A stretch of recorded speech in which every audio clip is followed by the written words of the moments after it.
Bismillahirrahmanirrahim. Assalamualaikum warahmatullahi wabarakatuh. Apa khabar Pak Pelajar? Hari ini kita akan lihat satu lagi tajuk penting sebagai persediaan untuk menghadapi peperiksaan semester kedua ini. Soalannya berbunyi bincangkan faktor-faktor pembentukan negara bangsa Turki pada abad ke-20. Mari teruskan bersama saya untuk memahami tajuk ini. Dari segi pengenalan, kita boleh jelaskan berkaitan dengan konsep negara bangsa yang menjadi matlamat utama kepada gerakan nasionalisme kerana bangsa dan anggota masyarakat beridentifikan diri mereka dengan negara dan menumpahkan taat setianya.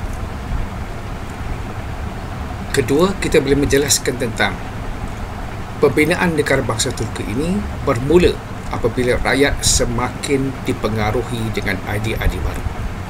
Jadi situasi ini membawa kepada usaha pembentukan negara bangsa Turki. Jadi terdapat banyak faktor yang membawa kepada pembentukan negara bangsa Turki. Ini kalau kita nak melihat kepada soalan ini, mungkin soalan juga boleh ditanya berkaitan dengan pembentukan negara bangsa ini, iaitu dari segi faktor dalaman, faktor luaran.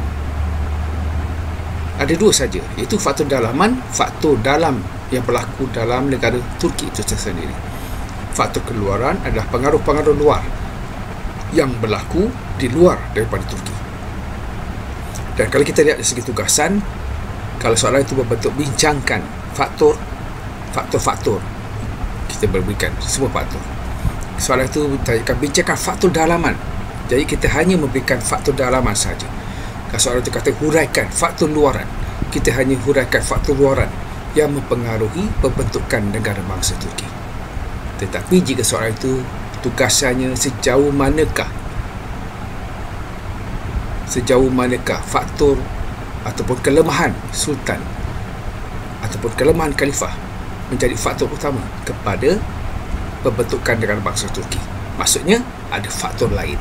Itu adalah soalan sejauh mana. Jadi beberapa kemungkinan kita boleh lihat daripada tajuk faktor pembentukan negara bangsa Turki ini. Soalan itu boleh dilihat daripada pelbagai bentuk, tetapi isinya sama saja pelajar. Sama ada faktor dalaman, faktor luaran ataupun faktor-faktor yang akan dijelaskan selepas ini. Faktor pertama yang membawa kepada pembentukan negara bangsa Turki adalah kelemahan khalifah. Khalifah pada waktu itu dianggap lemah disebabkan oleh beberapa perkara. Pada masa yang sama, khalifah juga cuba untuk mengembalikan semula kegemilangan Empire Turki Osmania. Kalau kita lihat, khalifah ini merupakan pemerintah atau sultan di negara Turki. Jadi kekuasaan mutlak Sultan Turki semakin bertambah apabila Sultan Mahmud II menubuhkan pasukan tentera yang baru dipanggil Mu'alim Eskenci.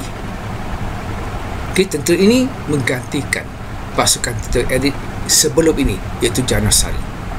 Jadi pembubaran ke atas tentera Janasari ini sebenarnya telah semakin melemahkan pengaruh dan kuasa Khalifah Turki Osmania. Jadi perjuangan yang pada mulanya untuk menentang kemarahan percubaan Barat untuk menguasai Turki ataupun Empire Osmania telah bertukar kepada matlamat perjuangan untuk menjatuhkan khalifah. Ini adalah disebabkan oleh kedudukan dan keadaan khalifah yang lemah dan kerajaan dalam dilihat dari segi ketidakupayaan khalifah untuk menangani kuasa Barat, menghalang kemarahan kuasa Barat yang tidak dapat menandingi kuasa-kuasa Barat dari segi teknologi dan sebagainya. Kelemahan sultan ini semakin jelas apabila sultan dilihat tunduk kepada tekanan kuasa Barat, seperti melaksanakan tanzimat mengikut ajaran Barat, menepikan perlembagaan undang-undang Islam tapi membawa masuk undang-undang Barat. Situasi ini menyebabkan kebangkitan kesedaran di kalangan rakyat untuk membentuk satu identiti baru negara Turki.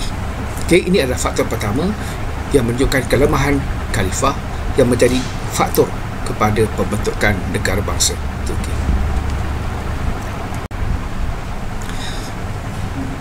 Faktor kedua yang membawa kepada pembentukan negara bangsa Turki disebabkan oleh pengaruh wanita dalam pemerintahan. Sultan Turki pada waktu itu dilihat dikuasai oleh isteri atau ibu mereka, terutamanya dari segi waris takhta. Jadi berlaku masalah rebutan kuasa dalam pelantikan ataupun mewarisi takhta pemerintahan. Ini menyebabkan ketidakstabilan politik dan berlaku kebincangan kerana mereka tidak menggunakan sistem syurah seperti yang diamalkan oleh khalifah-khalifah sebelum ini. Jadi pemilihan sultan hanya berdasarkan kepada kekuatan dalam pengaruh istana dan bukannya berdasarkan kelebihan ataupun bakat kepimpinan individu tersebut. Kelemahan pemimpin ini menyebabkan pentadbiran dikuasai oleh wanita. Jadi pengaruh wanita dalam pentadbiran dan pemerintahan ini dikenali sebagai anggota pengaruh harem. Jadi konflik tersebut telah menyumbang kepada kemerosotan kuasa Turki dan akhirnya menjadi faktor pembentukan negara bangsa Turki. Faktor ketiga yang membawa kepada pembentukan negara bangsa Turki adalah peranan golongan Turki muda ataupun Young Turk. Turki muda merupakan golongan radikal yang menentang Sultan Abdul Hamid II. Golongan Turki muda ini merupakan para pelajar yang dihantar oleh kerajaan untuk melanjutkan pelajaran ke barat dalam bidang perubatan, dan apabila kebalik mereka mengetui gerakan yang dipanggil The Young Turk ini. Era golongan Turki muda ini telah berjaya mendominasi pentadbiran kerajaan dan juga ketenteraan. Golongan Turki muda juga menguasai politik dan telah menekankan dasar Turkifikasi. Antara golongan Turki muda ini yang membawa kepada perubahan ini menyebabkan kemerosotan kuasa sultan, seperti juga gerakan-gerakan lain yang terdiri pada Turki muda ini, seperti gerakan Utsmani muda dan juga gerakan-gerakan sekolah yang lain. Ini terbukti dengan wujudnya ahli Turki muda seperti Mustafa Kemal ini yang telah membubarkan institusi Kesultanan Turki. Jadi dasar Turkifikasi diperkenalkan. Ini bertujuan untuk merealisasikan atau sebagai satu tindak balas ataupun reaksi kepada penentangan dan pemberontakan penduduk Kristian dan Yahudi yang terdapat di Turki. Jadi mereka telah memperjuangkan dasar Turkifikasi oleh golongan Turki muda ini sebagai satu proses untuk mempercepatkan pembentukan negara bangsa Turki. Maksudnya Turki hanya untuk orang Turki.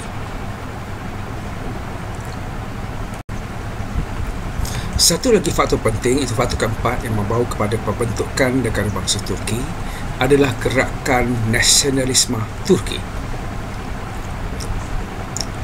Dasar imperialisme Barat telah memberi kesan kepada pemikiran rakyat Turki. Ini telah melahirkan dan munculnya semangat nasionalisme dan juga sekularisme.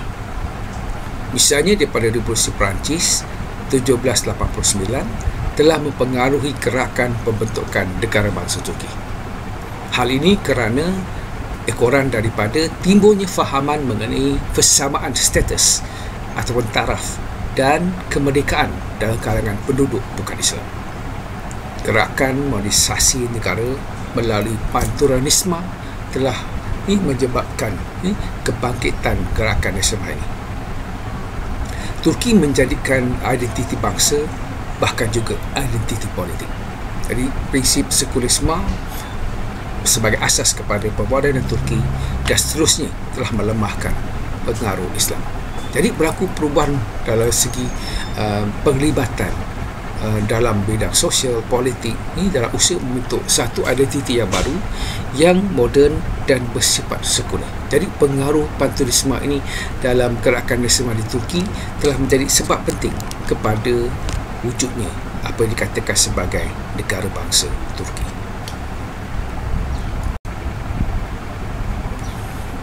Faktor yang kelima membawa kepada pembentukan negara bangsa Turki adalah perkembangan dalam sistem pendidikan dan kemunculan golongan cendekiawan ataupun bijak pandai, terutama mereka yang berpendidikan barat. Pada zaman Sultan Abdul Hamid II misalnya, sistem pendidikan telah diberi keutamaan. Ini dilakukan agar kemajuan Empayar Turki setanding dengan negara-negara Eropah. Sekolah rendah, sekolah menengah, institusi pengajian tinggi telah didirikan untuk memajukan pemikiran rakyat. Kerajaan Turki juga telah menghantar ramai pelajar ke Eropah untuk mendalami ilmu barat. Kesannya telah berjaya melahirkan ramai golongan cendekiawan yang berpendidikan barat.